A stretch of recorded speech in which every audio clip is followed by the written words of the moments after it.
Hello, faith leaders, and welcome to Breaktime. Psalm 6:10 says, "All my enemies will be overwhelmed with shame and anguish. They will turn back and suddenly be put to shame." Why are all of his enemies going to be put to shame? Because he knows the Lord heard him. And he knows now that his influence isn't coming from his enemies. His influence is coming from the Lord. And so that's a huge step. So, we're being chased by our enemies inside the workplace, whatever they may be, and they come in all different kinds of shapes and sizes. For some of us, we have this enemy of fear, and it might speak through others. It might be dwelling inside of us. We're fear of failure, fear of success. Some of us may even have that. We have these enemies speaking to us, but it could also be a physical enemy. We could have somebody inside of our workplace that's just out to get us, that wants to destroy your image, what you have done, the integrity that you have created, all those wonderful things. And sometimes they simply don't like you because you're a believer. I mean, that's just the facts. David wasn't liked because some of it was because, jealousy was one of his biggest enemies that was chasing him. There were people that were jealous of him, especially Saul. And so there are physical enemies that come after us, but a lot of them are our own enemies, the enemies that try to keep us from being all that God has created us to be, the confident, filled with courage, faithful people. And so sometimes we have those voices inside, not literal, but you know what I'm saying, the voices that try to put out the faith that God is trying to store in us, trying to create a different image other than what God has created inside of us. And those enemies speak.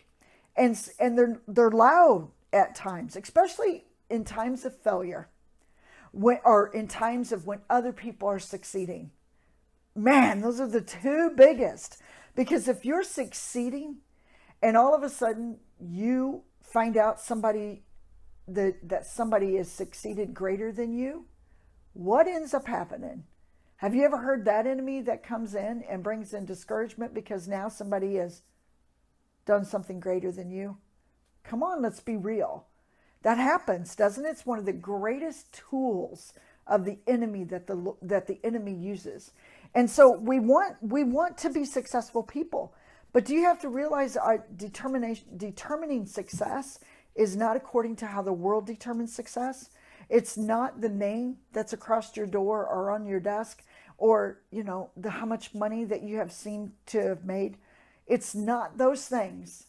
It's not the house that you live in or the car that you drive that's going to make you famous inside of God's eyes.